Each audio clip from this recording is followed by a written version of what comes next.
biznes kattalashadi, pul оборот kattalashadi, но при этом buxgalter soni o'sha qoladi.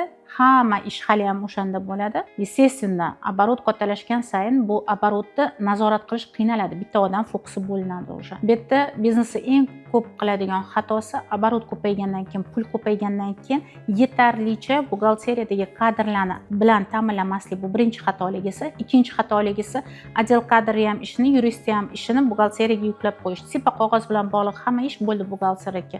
Bu yerda biznesni o'zi katta riskka tushadi, chunki o'sha katta summalar bilan ishlaganda, tashqi savdo kontraktlari bilan ishlagan paytda o'sha erta pul yo'qotishlar juda kuchli bo'ladi. Masalan, Xitoyga pul chiqarib yuborib, поставщик topolmay yurgan korxonalar qancha, necha $100,000 kuyib ketgan pullari, mashinalarni ola olmagan yoki вообще поставщик tetugi bilan topolmagan. Vaholanki shartnomani to'g'ri tuzish iloji bor edi, agar yuristni jalb qilsa, buxgalteriyaga bermasdan.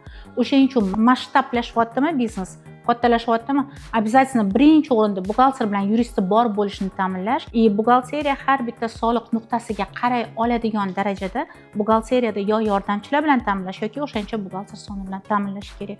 Aks holda kichkina bitta xato bo'lishi mumkin, juda katta summalarga biznes quyish mumkin masshtablashayotgan paytda.